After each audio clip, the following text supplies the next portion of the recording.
Bien, entremos de lleno en este análisis. Vamos a hablar de un tema que realmente toca la fibra más sensible de nuestros sistemas de justicia. ¿Cómo maneja exactamente el sistema penitenciario la vulnerabilidad extrema? Porque claro, cuando alguien pierde su libertad física, la dignidad sigue intacta. Pero sabemos que la realidad de intramuros es otra historia, ¿verdad? Especialmente para ciertos grupos. Así que en esta explicación vamos a desmenuzar un documento clave que literalmente busca cambiar cómo todo el continente entiende el encarcelamiento. Y para entender la magnitud de todo esto, tenemos que ir a la fuente oficial. Estamos hablando de la opinión consultiva 29/22, que viene directamente de la Corte Interamericana de Derechos Humanos.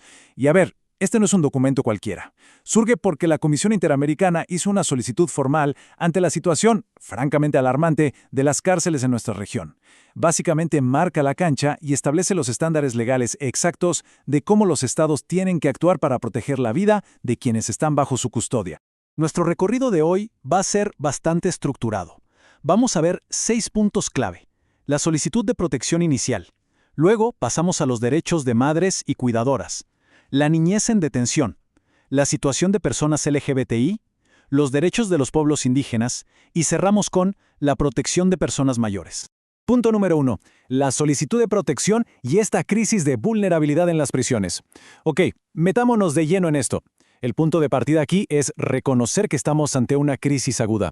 Las prisiones no solo tienen problemas de hacinamiento y condiciones precarias generales, sino un impacto súper destructivo sobre grupos que de por sí ya enfrentan riesgos especiales. Y aquí es donde rompemos el primer gran mito. Históricamente nos han vendido la idea de que la justicia significa tratar a todos los prisioneros exactamente igual, ¿cierto? Como si fuera una solución de talla única para todos. Pero la realidad de los derechos humanos nos demuestra totalmente lo contrario. Tratar de forma idéntica a personas con vulnerabilidades muy pero muy distintas no es igualdad. Al contrario, lo único que hace es multiplicar la desigualdad sistémica y el sufrimiento. De hecho, el argumento central de la Comisión reconoce formalmente que esa falta de protección diferenciada es, literalmente, una violación a los derechos humanos. Ojo, no estamos hablando de dar privilegios ni mucho menos. Se trata de entender que las condiciones del encierro golpean muchísimo más fuerte, e incluso pueden ser mortales para quienes tienen necesidades específicas por su edad, género, identidad o etnia. Corregir este impacto desproporcionado no es una sugerencia, es una obligación absoluta para los estados. Pasamos al punto 2. Madres y cuidadoras, y cómo proteger los vínculos más esenciales. Aquí nos enfocamos en mujeres embarazadas, en posparto, lactantes y cuidadoras principales. Pensemos en esto. El entorno carcelario tradicional está diseñado casi en su totalidad desde una perspectiva masculina, y eso convierte a la maternidad tras las rejas en una situación de altísimo riesgo. Y eso nos lleva a una pregunta vital. ¿Qué obligaciones tiene realmente el Estado durante el parto? Es decir, ¿qué condiciones mínimas se deben garantizar cuando una mujer entra en labor de parto estando privada de libertad? Estamos hablando del momento de mayor vulnerabilidad médica y humana posible, donde cualquier falla del sistema puede ser fatal tanto para la madre como para el bebé. Bueno, la respuesta de la Corte es clarísima y va directo al grano. La primera línea de defensa siempre debe ser buscar medidas alternativas a la prisión. Pero digamos que el encarcelamiento es absolutamente inevitable. En ese caso, el Estado tiene que garantizar la separación total de la población masculina, brindar atención médica y psicológica hiperespecializada, erradicar de raíz cualquier sombra de violencia obstétrica y dar acceso a higiene y ropa adecuada. Esto no es opcional, es lo mínimo indispensable para mantener la dignidad humana. Y pongan mucha atención a esto porque es un límite infranqueable. Hay una prohibición absoluta del uso de medidas de aislamiento o cualquier tipo de coerción física para mujeres embarazadas o en posparto. 0 excepciones. No importa qué justificación de seguridad intenten dar, simplemente no aplica. Usar grilletes o celdas de castigo en estas condiciones se considera, sin lugar a dudas, un trato cruel e inhumano. Vamos al punto 3. La niñez en detención y lo que significa crecer tras las rejas. Un tema que, francamente, es complejísimo. Hablamos de niños y niñas que viven en los centros de detención con sus madres o cuidadores principales. Es esta paradoja increíble donde una persona totalmente inocente termina sufriendo las consecuencias del sistema penal, todo para no romper ese vínculo vital con su familia. Y miren, las políticas del Estado no pueden simplemente ver a estos niños como un daño colateral. No funciona así. Toda decisión tiene que estar guiada por el interés superior del niño, garantizando su derecho a la igualdad y a no sufrir discriminación. Básicamente, el derecho de un niño a tener una vida familiar y a mantener la conexión con sus padres tiene que ser la brújula absoluta que oriente a las autoridades penitenciarias. Para que esto no se quede solo en el papel, hay obligaciones sumamente precisas. El Estado tiene que asumir su rol como garante del desarrollo integral de estos niños. ¿Qué implica esto en la práctica?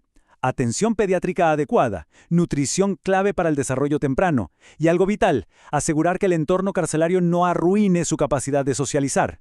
Necesitan integración comunitaria, acceso a educación y a recreación. Consideremos que los primeros años son los que construyen la arquitectura del cerebro, ¿verdad? El Estado tiene el deber de evitar que la cárcel destruya ese desarrollo. Punto 4. Personas LGBTI en prisión, hablando de identidad y seguridad. Cambiamos de enfoque hacia uno de los grupos que enfrenta los niveles de violencia más brutales dentro del sistema. Si afuera, en la sociedad libre, ya existe violencia por orientación sexual o identidad de género, imagínense cómo esos riesgos se magnifican a niveles de terror dentro de 4 paredes. Y esto ilustra de manera brillante un cambio estructural indispensable. La Corte establece que, al decidir a qué unidad va una persona, la identidad de género autopercibida es la que manda. Punto. Forzar a una mujer trans, por ejemplo, a cumplir su condena en una prisión para hombres es exponerla literalmente a un peligro de muerte inminente. Así que respetar la identidad no es un mero trámite, es una medida básica de supervivencia. Pero, ojo, no se trata solo de dónde los ubican. Los estados tienen que ser proactivos. Hay que prevenir la violencia, pero sin caer en el facilismo de la segregación forzada o el aislamiento permanente como supuesta solución.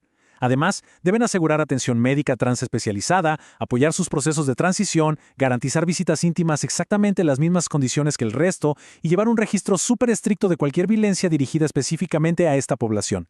Ya saben lo que dicen, lo que no se registra, no se previene. Llegamos al punto 5. Los derechos de los pueblos indígenas y la preservación cultural bajo custodia. Aquí vemos un choque tremendo entre el sistema penal occidental y la identidad cultural de las comunidades originarias. Y la regla de oro es que el encarcelamiento jamás puede convertirse en una herramienta de asimilación forzada o borrado cultural. Para evitar ese borrado, el documento nos marca unos pasos procedimentales y culturales críticos. Primer paso, siempre dar preferencia a formas alternativas de sanción que encajen mejor con la cultura indígena. Segundo paso, si la privación de libertad ocurre, la prisión tiene que facilitar la preservación de sus costumbres, rituales espirituales y su dieta tradicional. Y el tercer paso, que tiene un peso legal gigantesco, es garantizar que tengan todo el derecho de usar su lengua materna, incluso con intérpretes en cualquier audiencia disciplinaria dentro del penal. Y esto también abarca la salud, que es súper central para la identidad. El Estado está en la obligación de garantizar que las personas indígenas tengan acceso a sus propias medicinas y prácticas de curación tradicionales, complementando la atención médica estándar. Porque negar esto es ignorar por completo su cosmovisión y atropellar directamente su derecho humano a la salud desde una perspectiva culturalmente adecuada. 6. Protección de personas mayores. Envejecer en el sistema penitenciario. Este es el último grupo categórico que abordamos. Todos sabemos que envejecer trae consigo vulnerabilidades físicas y psicológicas naturales, pero envejecer dentro de una prisión, eso puede convertir una condena ordinaria en una pena de muerte silenciosa o en un trato cruel e inhumano prolongado. Si han estado prestando atención, seguro notaron un patrón. Y aquí se hace todavía más fuerte. La procedencia de medidas alternativas o sustitutivas a la prisión, como un arresto domiciliario, es una prioridad reiterada por la Corte. ¿Por qué? Porque el sistema penitenciario raras veces está equipado para manejar la fragilidad de las personas de edad avanzada, lo que hace del encierro una medida desproporcionadamente punitiva. Ahora, si la prisión es absolutamente el único camino, la lista de obligaciones logísticas y médicas del Estado es inmensa. Tiene que adaptar toda la infraestructura para la movilidad física, proveer atención de geriatría, dar cuidados paliativos para enfermedades graves y sobre todo garantizar fuertemente el contacto con las familias. De lo contrario, las simples barreras arquitectónicas y la falta de cuidados médicos transforman la prisión en una tortura diaria para las personas mayores. Entonces, el punto crucial aquí es entender cómo operan todos estos factores en la vida real. Esto es lo que la Corte destaca como el principio de interseccionalidad. Las personas no caben en una sola caja. Imagínense a una mujer, que además es indígena, mayor de edad y con problemas de salud. Ahí las vulnerabilidades se acumulan y multiplican los riesgos exponencialmente. El sistema no puede aplicar soluciones a medias, requiere un enfoque profundamente matizado que vea a la persona en toda su complejidad. Todo esto construye la tesis principal de esta explicación. El mensaje de la Corte Interamericana es inequívoco. El deber especial de proteger requiere medidas que respondan a un enfoque diferenciado. La verdadera igualdad bajo la ley y el respeto a los derechos humanos no se logran a través de una uniformidad ciega. Se logran precisamente mediante distinciones protectoras y específicas para quienes más lo necesitan. Con esto llegamos a una reflexión ineludible. La hoja de ruta legal y moral ya fue trazada por los tribunales más altos de nuestra región. Los estándares están sobre la mesa. Así que la gran pregunta que queda resonando para el futuro de nuestras sociedades es esta. ¿Van a adaptarse realmente los sistemas penitenciarios para proteger la dignidad humana? ¿O van a continuar operando como maquinarias que solo refuerzan las peores desigualdades de siempre? De esa respuesta dependerá el significado mismo de la justicia en las próximas décadas. Ha sido un gusto presentarles este análisis. Hasta la próxima.